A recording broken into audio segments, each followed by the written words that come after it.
We're here live on YouTube, ready to answer your questions about fantasy basketball and whatever else pops up. Michael Bolton. Thanks, Josh. It's Michael Bolton here, and it's time for another episode of the Locked On Fantasy Basketball Podcast. Let's get to it. Let's get to it, indeed. You are Locked On Fantasy Basketball, your daily fantasy basketball podcast, part of the Locked On Podcast Network.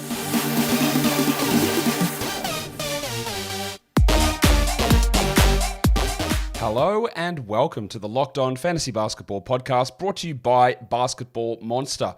My name is Josh Lloyd and call me Asparagus. I'm also the lead fantasy analyst at basketballmonster.com, and you can find me on Twitter as always at redrock_bball, on TikTok at redrock_bball, and on Instagram at Locked On Fantasy Basketball. Today's episode is brought to you by PrizePicks, the easiest and most exciting way to play daily fantasy sports. Go to prizepicks.com/LockedOnNBA and use the code all lowercase LockedOnNBA for a first deposit match up to $100. Thank you also for making Locked On Fantasy Basketball your first listen every day. We are free and we are available on all platforms. Thanks to you double bangers who watch it on video and on audio as well. Part of the DB crew. Appreciate you guys for doing that as well. So we're here to talk fantasy basketball. We've got a special guest. I've got two special guests. You can see his little ears popping up there. Obi's decided he's sitting in here because I've locked him in the room today. I'm forcing him to be on the show. And we're also talking to the great man himself, if I can just find the right screen. He's here once again. Adam King, early morning, Canberra, cold. Good to see you. It is cold morning, Josh. Morning, Obi. Yeah, good to be here. 3 days till Christmas, so my last day of work. So I'm feeling good. Good. It is 3 days till Christmas. Jesus Christ. All right, let's let's dig into these questions. I don't even know what sort of questions we're going to get today. So, this is an easy one for you, Kingy. Nice little softball. What was your favourite arena that you visited when you were over there? They all had. I mean, they had pros and cons. I liked Boston. Just the history and the being at TD Garden was cool. But in terms of the arena and the functionality and the seating, everything, it was Indiana. Yeah, okay. I've heard that's a pretty good arena, but we don't need to talk about arenas anymore because now we've got actual fantasy questions to talk about. Derek Wong says, are Colin Sexton and Gordon Hayward must roster after Clarkson and LaMelo returns? A couple of things to talk about here with this one, Derek, is that we don't know. We're not sure what's going to happen. I think the Sexton one is relatively obvious that he'll move to the bench, but he might not. They might trade Jordan Clarkson, and Gordon Hayward probably loses value, but it's also, Kingy, at this point, something you don't need to decide or really think about, because there are ways that this could go the other direction. Like, Hayward can easily play 30 off the bench when ball returns, like without too much question, unless they're prioritizing Bryce McGowan, which I'm not sure they are. And look, Clarkson might get traded, or they might say, hey, we really like what Sexton's doing. He's definitely more in our timeline, and maybe he stays in that role. So my overall thought would be they probably aren't, but I'm also not going to make that determination right now. Yeah, we don't know what either of these teams are doing. Their rotations are pretty weird. Look, Hayward had value at the start of the season when LaMelo was healthy. So that was when Bridges was out, though. It was true. Yeah. Look, probably not, but who really knows? Yeah, look, the problem is that once they got everyone together in Charlotte, is Hayward shot 10%, and there's nothing to do with everyone being there. It's just that he just couldn't hit a single shot. So we don't know whether he would maintain value in that scenario, because that was just a weird outline. I hate when that shit happens, when it all coincidentally ties in. It seems like it's one thing, but it's not. It ends up being something else. All right. I want to do more things that aren't as specific to your individual teams, guys. But this is, oh wow, that's Billy Goat Bar. We're talking bottom of the barrel here. Jalen Noel, Vince Williams, or Keon Ellis in a dynasty. Vince Williams. Noel's not in the league anymore, and Keon Ellis looks all right, but yeah, that's an interesting question. Daniel McIntyre, this will just bring up a point here. What are the odds that Kawhi plays today? He's popped up on the injury report, King. I don't know if you've seen it as you've just woken up with a hip issue. Given the workload that he's had and how amazing they've been, I wouldn't be shocked to see him sit this one out. He was a little bit uncomfortable towards the end of last game, so I think it's probably less than 50%. Look, he's been amazing. He's been durable, which has been weird. But yeah, I would hedge on the side of him not playing tonight. Here's an interesting question. Dennis asked, and no one has the answer to this, Dennis, but it's a good overarching question. He says, why has Kobe White suddenly got better efficiency in his 5th season? He didn't show this before Levine's injury this season either. Yeah, this is what happens with hot streaks, Dennis. This is a really hot stretch from Kobe, but it also is worth mentioning that I believe for the last 50 or 40 games of last season, he shot 41% from 3 as well. And that was impressive. And so I was a little confused at him getting only $11 million as a contract, 3 years, 33 is what I believe his contract was. Maybe I'm wrong on that. Because he was actually shooting the lights out. He was awesome down the stretch. And then they went and brought back to Sumhu and they brought in Javon Carter. What are they actually doing here with this? So why has he suddenly become better? Well, you improve. Usually your improvement stops around year 4, to a degree. But efficiency can always jump up and down. But also it's just an insane hot streak that is not going to hold at that level of efficiency, Kingy. Yeah, that's right. Yeah, it's a hot streak, and you're right. He was good down the stretch last year, which is why a lot of us were pretty high on him and thought he was worth taking a pick late because we saw what he could do. And I mean, if you look at his season numbers, obviously the last month he's at about 50%, so that's probably not sustainable. But if you look at his season numbers, he's actually not that much better this season than last season in terms of efficiency from the field. So it's 45, 46%. I don't see why that's not sustainable. Yeah, what he was doing at the start of the year was well below. It's why I was insistent of okay, you don't need to drop him. The role is fine. He's not going to be a 31% shooter. That's going to improve. We have to always have confidence that if you're a 31% shooter for an entire season, you're out of the NBA. It's just not going to hold. Much like when someone shoots 50% from 3, you go, that's great, that's sick, love it. Publish your ESPN graphics. There's no way that it's real. It's just not going to stick there. So having that sort of perspective on both of those things is important. All right. Victor says, do you think the Pistons will win tonight? They've got to, Kingy. They have to. If they don't win tonight, the franchise needs to go because everything is set up. It's 3 games in 4 nights for the Jazz. It's a back-to-back for the Jazz. The Jazz are without Markin and George, Clarkson, Horton Tucker. They have to win. They have to. And maybe that's too much pressure for them and they'll lose.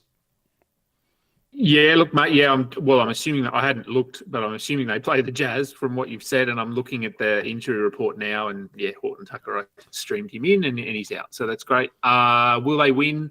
Yeah, I wouldn't bet on it, but yes, as you said, tonight is the night that it probably has to happen. Is it in?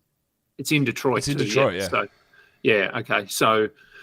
God, I would hope so. It'd be rough being a Pistons fan at the moment. Yeah, it would be. But I think I've heard some Pistons fans say this is actually good because it hopefully leads to some big changes. It hasn't yet, but hopefully it does. How much faith do you have in Jayson Tatum returning to top 10 in points leagues formats? Kingy, I'll let you start off with that one.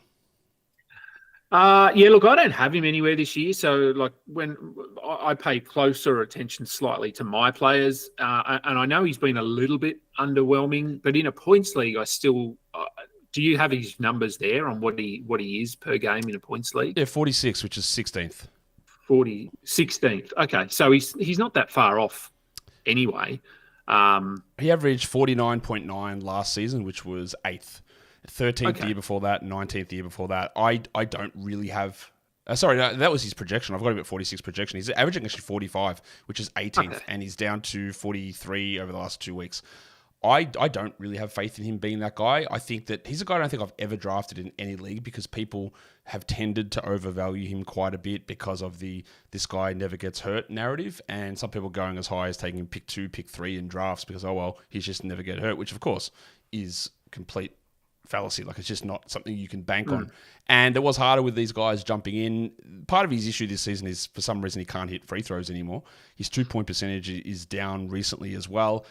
But he's always been one of these guys who's just sort of giving you nice above average production in a bunch of categories, which for points leagues is pretty good, but it doesn't turn into the big Giannis, Luka type numbers. So my faith in him being a first round guy, I wouldn't expect it. Yeah, and I remember years ago, 3-4 years ago, when Tatum was he'd been in the league for 2 years and people were wondering what his ceiling was. And I remember you sort of flagging that exact thing, that you didn't see him as a guy who could get you 12 rebounds or 11 assists or 2 steals or he was just slightly above average. The scoring has been a little bit more impressive than probably what we thought. But the Celtics this year are loaded. Like, Yeah. Derek White has been incredible. Porzingis has been great. Yeah, look, I think I was wrong on my Tatum stuff. I was, the way I talked about him coming out of the draft was like, in terms of a fantasy profile, it was like, this is a Rudy Gay type of fantasy player where he just gives you above average, like a better Tobias Harris. It's just above average in every single category. Like, as you said, it was always, what's the one or two things that he just goes bang, it just goes and blows up and goes crazy. And he did it last season with scoring like 30 points a game and 87% on 7 attempts from the line. They were the two big things, but he was never going to be this 10 rebounds, 7 assists, 2 steals, 1.5 blocks, 4 threes. I never saw any of those big things step up for him. But I was obviously wrong on that. Like, he's clearly a better fantasy player than what Rudy Gay was, but it was the same archetype, which is that across the board equal, and then everything above average by 20% without that huge real blow up 2, 3, 4 categories. And we're seeing that regression in free throws just doesn't make sense this season. I think that'll come back, but I just don't see him as a first round guy. Today's episode is brought to you by BetterHelp. Whether or not your family gives gifts during the holiday, you can work out what you need to give to yourself. And holidays are a great time to do that. So whether it's by starting therapy or going easy on yourself during these tough moments or treating yourself to a day of complete rest, remember, you got to give yourself some love this holiday season. So many stresses pile up on us during this time of the year. You might have situations where kids are home from school, so it disrupts your routine, or you have family visiting that you don't want to see, or you've got extra social commitments that are too much. And therapy can be a great way of providing you the tools of coping with those sort of issues. So you can give yourself the gift of therapy over at BetterHelp. It's so easy. It's entirely online. It's designed to be convenient, flexible, and suited to your schedule. You just fill out a brief questionnaire to get matched with a licensed therapist and switch therapists anytime for no additional charge. In the season of giving, give yourself what you need with BetterHelp. Visit betterhelp.com/LockedOnNBA today to get 10% off your first month. That's BetterHelp, HELP.com/LockedOnNBA. Okay, we will get back in now because we've got questions to talk to Kingy about more. So just keep dropping those questions in. If you haven't, give it a thumbs up. Go and give it a thumbs up now. This is a good one. Actually, we just talked Boston too, but the answer is Derek White over Drew Holiday. All right. Alex says, cheers to those with Jar. Our patience shall prevail. I'm third without him, only up from here. All right, so here's an interesting thing. Alex, I'll take this just about your Jar gloating. Congratulations to you, and turn it to you, Kingy. I think he's one of the biggest sell highs of all time after one game, because there is a narrative around here, or around the fantasy traps, that he's a top 30, top 20 fantasy category league player, and he isn't. And he is now. He's like 7th after one game in per game rankings. Okay, so that's great.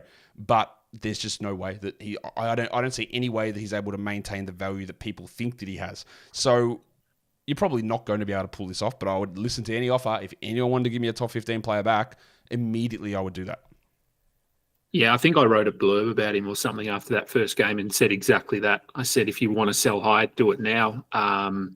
Because we know we've got a big enough sample size from him the last 4 years to know who he is, and he's not a first-round player. So obviously in certain builds he can be elite if you're punting certain categories, but he's not going to do – we see this all the time with guys that come back from injury or from an absence, and they just blow up and they have this weird first game. Not that his scoring's not sustainable, but we know who he is. So yeah, I'd be looking to sell high unless he fits that specific build that you're looking for. Vince says, and I had 2 questions here. One's from Vince, one from Byung about Evan Mobley. He says, what is the percentage chance that Mobley will miss the rest of the season? I'd put it at 2%. But Byung also says, how low would you go in terms of like ranking rest of season in terms of trading away Mobley? Now, for context, Byung, I just dropped Evan Mobley in a league. I already had 4 injuries. I had 3 injury slots. He was my 5th, and he's out until basically the beginning of the fantasy playoffs. I said, I can't do that. And when he comes back, he will be somewhat limited. There's a chance that timetable pushes out further. He will be sitting back-to-backs, and I couldn't do it. So I didn't even bother looking for a trade. What would you do, Kingy, in terms of if you had Mobley and you were like, you don't want to drop him outright, but like, what would you take back? My immediate thought is like, if you give me a top 100 guy, I'm happy to do it. Yeah, I think so. I'd say that top 80 if you could get it, top 100. But if you don't have an IR spot, as you said, you've dropped him in a league. I've seen him dropped in a couple of my leagues, and no one's picked him up. Just because of the the length of time that he's out. As you said, it's sort of fantasy playoffs time. He's going to be a difference maker then when we get to that point in the season, because someone in the playoffs is going to pick him up and he's going to play big minutes and do what he does. But at the moment, yeah, if I could get a consistent top 100 player back, I'd probably do it. It's also going to depend, like, because you have to make the playoffs. Like, I was sixth, I think, when this injury hit. And I was like, okay, well, I'm not guaranteed to make the playoffs here. I need to make sure I'm banking in some wins, because I started out my first 3 weeks in that league because I had Booker and Beal on that team, and I was like, okay, I'm in real trouble here. I still got Beal, obviously, and that's not working particularly well. So I needed to make moves to do it. But if I was sitting in first, I'd be more inclined to, like, oh, let's see what happens. Like, if I'm first or second or third, it doesn't really matter in the regular season. So that's going to depend quite a bit on your individual situation. Timmy, back to Ja Morant. Timmy T. Hill says, please elaborate on why there is such a difference between ESPN points and ESPN categories to Ja Morant. There's a really easy explanation here on this one, Timmy. In points leagues, ESPN points, whatever it is, Yahoo points, whatever, the overwhelming number that contributes to production, outside of your regular stats, is usage and minutes, right? So he's going to have those in big numbers. The second thing that contributes the most is points. And Ja's best thing that he does is score points. So when your value is like you're a 30-point per game scorer, but you don't hit any threes, you have subpar free throws, below average, your field goals can be below average, you get well below average steals and well below average blocks, you're not a super strong rebounder. All of those things are not great in categories, but in a points league, if you had someone who scored 30 points per game and got 1 rebound and 2 assists per game, they'd be like a top 40 guy. Who's in a category league, they're RJ Barrett, and that's like 150th or something like that. So you've got to be able to contribute across multiple areas, at least somewhat, and he has a lot of big deficiencies with his low volume steals, low rebounds, low threes, low free throws, or below average field goals. So he's like giving you below average contributions in many categories, whereas for points, if you just score a lot of points, that just drives your value way up. Yep, agreed. It's the high points guys. That's why RJ Barrett's the perfect example. Yeah. He always has value in a points league, but he's not really a rosterable guy in a category league. The easy way to, I know that's because a lot of people play fantasy with points leagues and they just look at the overall. Well, this guy averages 30 fantasy points, but the way that you can improve a ton in a points league is figuring out how that number gets made up. Like, how did you get to that number? And thinking about it this way, like a point is a point. So okay, that's fine. And then like a rebound is 1.2 points. So in order to average a 20-point scorer, you'd need to be a 15 rebound guy. And there's 70 20-point scorers and there's 0 15 rebound guys. And then to give you your equivalent of 20 fantasy points from assists, you need to give 12? Like the 13 assists a game. 13 assists a game to be equivalent to a 20-point scorer. And there's one of those, if that, versus 70 20-point scorers. If the steals are worth 3 points each, so if you want 20 points out of that, you need to average 7 steals. And let me tell you, it doesn't exist. If you want to do it with blocks, it's the same thing. So the points just drive everything. They just overwhelm the overall scoring formula, and that is why that happens. Okay, enough on Ja Morant and point scoring systems. All right, Guac. This is an interesting question. I think your Fab might be set up differently. It says, any strategy to using a Fab budget? I haven't seen the need to use it yet. So you've made no ads at all? That's what you must have a different Fab scenario where you have Fab on waivers and then it just reverts to free agency, I'm guessing, because in all leagues that I'm in, Kingy, with Fab, you can't make an acquisition without Fab. Every pick has to be Fab, correct? Yeah, unless you have $0 bids. That's true.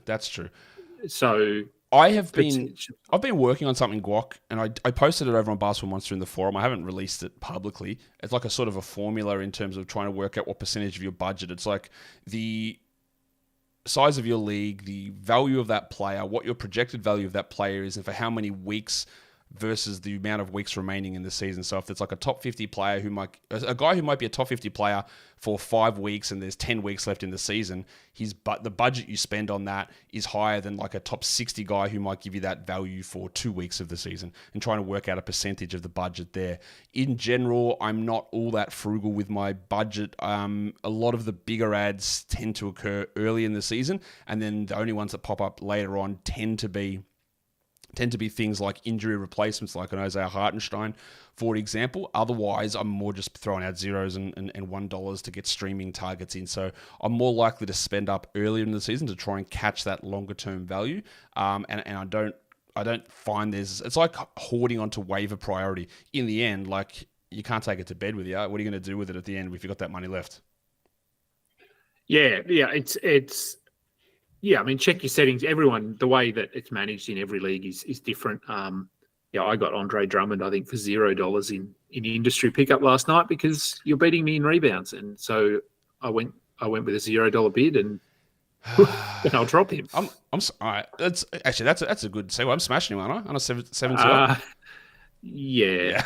There's a couple of categories that I'm close, like blocks and rebounds, and then I need to try and steal a percentage somewhere. I might lose Kawhi today, though, so that's not going to be particularly helpful. But it's all right. I added Isaiah Stewart, so we're all good to go.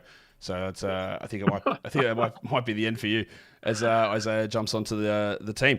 Today's episode is also brought to you by PrizePicks. PrizePicks is the largest daily fantasy sports platform in North America. It's also the easiest and the most exciting way to play DFS. It's just you up against the numbers. Instead of battling against thousands of players with spreadsheets and salary caps and pros and sharks are out there taking your money, it's just you against player projections. They'll throw a projection out there, Isaiah Stewart contributions to wins, and it'll be 0.5, and you go less, absolutely less, always hit the less. That's not a real category, but it's a real thing in real life. You can put all those together, between 2 to 6 of those individual player projections, into an entry, and you can win up to 25 times your money. So those of you without a calculator handy, if you put $10 in, that can turn into $250. That is as simple as it gets. They've also got the community tabs where they can play alongside some of PrizePicks' favorite players like Meek Mill and comedian Andrew Schultz. I know you've all been dying to play fantasy against Meek Mill. Make quick withdrawals, easy gameplay, enormous selection of players and stat types are what makes PrizePicks the #1 daily fantasy sports app. So, go ahead and go to prizepicks.com/LockedOnNBA and use the code LockedOnNBA for a first deposit match up to $100. That is prizepicks.com/LockedOnNBA. The promo code is LockedOnNBA for a first deposit match up to $100. PrizePicks is daily fantasy sports made easy. Okay, let us come back now for the grand finale, the end of the show. Bring that in now, Kingy. All right, what are we going to talk about now? All right, so will there be a pregame show today? No, there won't. All right, here we go. D'Angelo Russell. Daniel Gadsden says, is D'Angelo Russell a buy low or a bust? It's in between. Is he a bust? Like, you picked him probably pick 100. He's delivered past that value so far. And now a lot of the fears we had for Russell in the preseason, Reeves is there. Reeves is their third best player. Can Gabe Vincent split into time? It's all coming to fruition. He barely plays 30 minutes tonight unless LeBron is out. He will play probably 30 tonight because LeBron is out. And I think he is hurtling towards being a drop Kingy. Yeah, it's been pretty rough the last little bit. And as you said, Gabe Vincent back just muddies the waters a bit. No LeBron tonight helps, so you just hold him tonight. But, buy low or bust. Would you be looking to buy low? I wouldn't.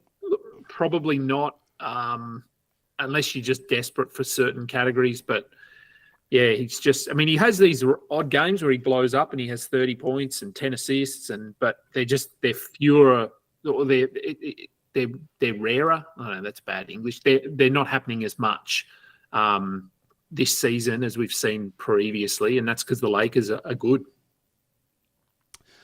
It is.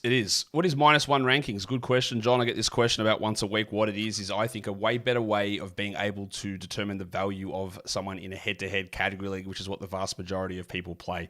Because who wants the example? You want to say it along with me? Unless you believe that Delon Wright was 50 spots better than Giannis Antetokounmpo last season, and if you ever want to reference Yahoo rankings to about who's better, then you have to say that phrase out loud and you have to get it tattooed right across your scrotum, because that is the only way that I'll listen to anything that you say. Head-to-head -1 rankings involves the players' categories, but you just remove their worst category. That is as simple as that. You just take away the player's worst category, you minus one of their categories out of that. So when you're drafting someone with a big detriment, say Luka's free throws in the past, Giannis's free throws now, a lack of blocks from a certain player, which doesn't matter if I've got Trae Young. Why does his lack of blocks matter? Why, or his low field goal percentage, why does that matter when I know that I'm punting field goals in that scenario? So instead of Trae Young being ranked 50th like he was on Yahoo, he came in at like 19th or whatever it was. And again, when anyone does a subjective list of rankings for fantasy, they will always in their head use this formula. You will never see someone go, here's my list for drafting in fantasy. Pick 100 Giannis. No one will do that. They'll say, well, I've got him at 10. You've got to punt free throws. And then they'll come out, well, Giannis was actually 120th last season in the Nike rankings. It doesn't make any sense, right? So that's what -1 does. It takes away the player's worst category. It gives you, I think, a by far better idea of the player's value for head-to-head category leagues, which again is what the majority of us play. I hope that explains it. I'm sure I'll be back next week explaining the same thing again. But that's fine. All right, here we go. Anton, do I like a Kongwu, Nan Reed?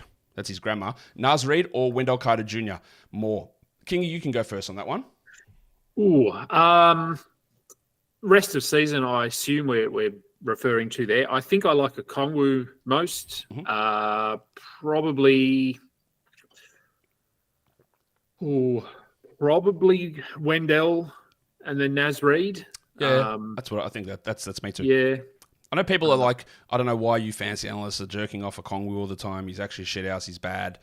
It's the hidden things. It's the high field goals, high free throws, usually solid blocks, good rebounds, a couple of out of position assists. He's not going to score well, and for points leagues, that's not important. Yeah, well, he's not as important there, but he does have, even as a 24-minute backup, he's got tremendous value. And we saw last game he played more than Capella, so that was interesting as well. So yeah, to me, it is a Kongwu there. He's coming back soon here, King, on the Hawks. Abdul Sayed said, Jaylen Johnson, do you think he returns to his normal minutes when he's back? Yep, I think so. Sadiq Bey has not sort of grabbed that role and run with it. So no, it's because he sucks. Yeah, I think he'll be back. It's not a lower limb injury, so I think he'll be back to his minutes pretty quickly. He might take a game or two, but I don't think he's back this week, but I know he's practicing. He's been cleared for 5-on-5. Is that right? And yeah. It should be next week. He's back. It looks like. So, yeah, I hope so. I don't see why he wouldn't. I believe they're 2-8 since he got injured. Not that that's all on him, but he's been close to their third best player all season, and he's outperformed DeJounte and Clint Capella in many different games for the year. Sadiq Bey is not it. We all know Sadiq Bey is not it. We saw Anthony Simons come back from thumb surgery and play 37 minutes in game one, and they're obviously not the same player, but it's a hand injury, so I've got no concern about any sort of very, very slow ramp up. I think they're well aware that he is their best option there at this point. Look, maybe he plays a little bit low in a game or two, but I really don't have too much of a worry about that at all. Okay, Mark Nuzzo. Is Chris Dunn a pickup for tonight? I think he has to be, Kingy. Yep, I would say so. If, as you said, Horton Tucker's out, Keontae George is not back. Yep, I would be picking him up, and hell, he might get you 6 steals. He might, honestly. Let's guess the stat line for Chris Dunn tonight, King. You go first, because I tried to guess DeAndre Hunter's one yesterday. I said he was going to get 14, 1, and 2, and he got 11, 1, and 3, I think. So I said 14, 2, and 1. He got 11, 1, and 3. I was pretty close. And all my followers and listeners had to give me $1 million each if I got it right. So the same bet's on here. If we get this right, every one of you, $1 million to each of us, whichever one wins. Chris Dunn, stat line. What do you think? Markkanen's not out, is he? Yeah, yes, he is. He is out as well. Clarkson, Keontae, Horton Tucker, Markkanen, they're all out. Okay, so all right, let's go. I'll go 18 points, 5 rebounds, 8 assists, 3 steals. All right, so I'm going to go with, was that say it again, 18, 5, 8, and 3. 18, 5, 8, and 3. I'm going to go with 15, 5, 7, and 2. 15, 5, 7, 2. There you go. Chris Dunn. $1 million on the line. You all signed the contract when you started watching the show, so we'll look forward to those payments coming through really, really soon. Assuming we're going to get it. All right, S. Monty, is Kawhi a sell high? I'm afraid of injuries and rest in fantasy playoff time. A couple of things here, S. Monty. Rest in fantasy playoff times. You obviously have a bad commissioner because you've set your league up incorrectly. There's very easy ways to avoid this, so don't worry about that. The second thing is, if you are worried about this, what makes you think every other single person in the world is not worried about it? And the other question I'll ask you is the fact that you drafted Kawhi means that you were less worried about it than those other people anyway, because Kawhi was going well below what his actual value was in drafts in most situations. Maybe yours is different. So he actually slid to you, and you're the one who said, all right, I'm going to pull the trigger on this and take Kawhi. So you were less worried about that than what everyone else is. Now, I don't know how reactive your league is. Maybe maybe they've changed their opinion because Kawhi's played every game so far. But yeah, like theoretically, what Kawhi's doing has been amazing. You could consider it, and he's got a long-term history. Probably the worst time to try and do it when he pops up with a questionable tag. I just don't think anyone's going to do it. I would 100%, if you can get a top 7 player back, top 10 guy, do it. But the odds of that actually being able to be pulled off, Kingy, seems pretty low. Yeah, it does. Yeah, and if you drafted him, you probably got him around pick 30. I think that's sort of where he was going. I think that's maybe later. Maybe later. I would only do it, as you said, if you could get a top 10 player back. But chances, I'm just looking at the rankings here now. I don't know who you'd take for him. I wouldn't. If someone offered you Donovan Mitchell, I don't think I'd do it. And you're not going to get Embiid or Shea or Halliburton, any of those guys. If it's top 10, yes. Otherwise, just hold him and see what happens. I drafted him at pick 25 in industry pickup, and that's probably one of the earliest that we've seen him go, I would say. That's where I took him, and I was been pretty happy. All right, David Ross, probably go to the last question here, says, what about Sam Merrill and Craig Porter? They're good streams for tonight. Don Mitchell's out again. Sam Merrill has been on fire. They're giving him a ton of minutes. I think that both guys are eminently streamable. Porter, mini Derek Whited, his way to 7 rebounds, 6 assists, and 3 blocks in that last game, and Merrill hit a million threes. It's really hard for me to think that these guys aren't going to be good streamers with everyone, with the guys that are out today. Like I think you have to consider both of them great options. Yeah, I think so. I streamed in Merrill in one league. I streamed in Craig Porter yesterday, and he was a little bit underwhelming in terms of those other stats. The blocks were weird, but he's an excellent shot blocker. He's Derek White. Like that's who he is as an archetype player. Yeah. Okay. So I've held him for the back-to-back. So I think both are probably worthwhile. I wouldn't count on Sam Merrill hitting 8 threes or whatever he did, but he's a bit Sam Hauser-y. Yeah, well, he is definitely Sam. That is who he is. Like he's the way that you would have valued Kyle Korver back in the day for fantasy. This is what this man is, right? This is JJ Redick. This is what they do. He takes 80% of his shots from deep, and they go in at a ridiculous rate, and he's getting pumped full of minutes, and that's useful. Of course, it can go cold at any point, but he doesn't have that huge categorical value. But he's putting up some pretty good numbers at the moment. So, yeah, they're both in a really, really strong spot here with those guys in and out. All right, Kingy, that's going to do it. So tell us what you've got cooking and what people can go find from you. Just our usual stuff. Twitter at AdamKing91, FBIBasketball.com is the website. We've just got our normal podcast coming out. 3 or 4 a week I think we've got now. So that's good. I don't think we might scale it back slightly over the next week with Christmas. We've got to work out where people are and who's away and that sort of thing. But jump in there, go into Discord. I did a Q&A last night on Discord. So I'm trying to do them once or twice a week as we ramp up to the playoffs. Yeah, we are like a third of the way through the NBA season. We are more than that through the fantasy season. And keep chugging along, Kingy. All right, I'll let you go. You can go enjoy your last day of work for the year, and we'll wrap this show up. Thanks, mate. Thanks for coming on. Thanks, Josh. My pleasure. All right, guys, you know what to do. You need to come in here and you need to be a double banger. So if you are listening to this on audio, go back and check out the video version of the show, and you can see Kingy's Poison Ivy style lair where he is. You can see Obi's head pop up, and you can just help support the show in all of those ways that you guys love to do. So do that, subscribe, notification bell, comments, thumbs up, all that sort of stuff is great. Guys, we are done here. Thank you so much for listening, everyone. See ya.